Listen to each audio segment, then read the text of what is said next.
Hi everyone, so today we're going to be talking about our journey of motor learning with some yoga poses. Our first pose here is called King Pigeon. In this pose, the spine will be extended with the front leg in full hip and knee flexion, resting under the body with the foot plantar flexed.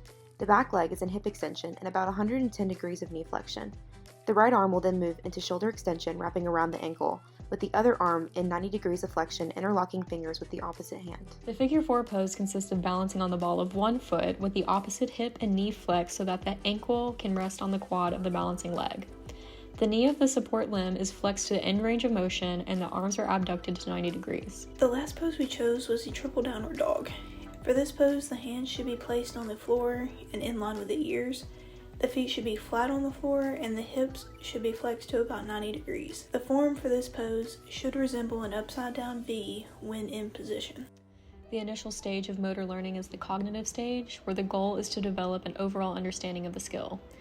As you can see in our videos, the cognitive stage consisted of a lot of trial and error.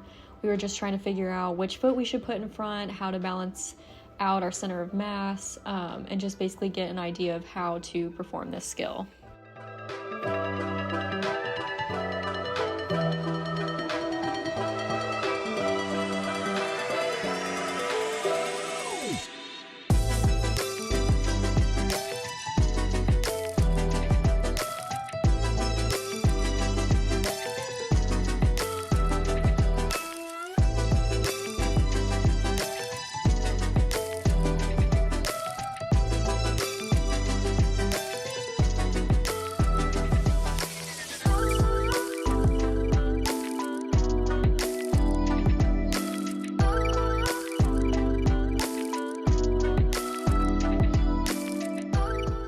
To move on to the next stage of motor learning, we knew we had to do some practice.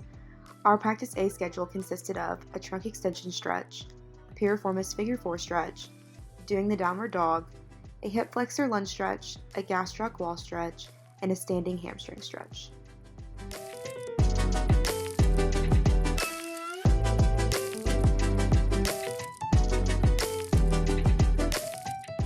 In the associative stage, the performer focuses on refining their movement.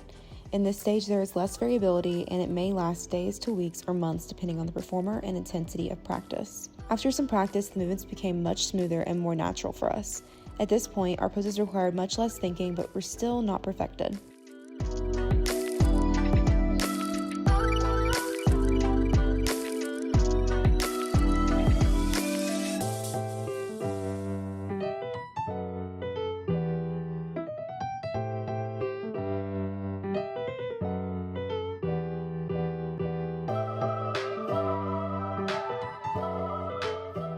For practice schedule B, we focused primarily on strengthening and stabilizing movements.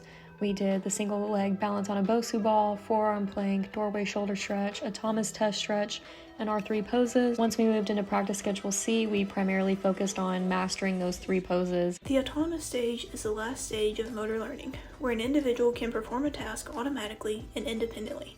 This stage was reached for King Pigeon and triple downward dog. However, we struggled to reach this stage on our figure 4 pose due to the loss of balance.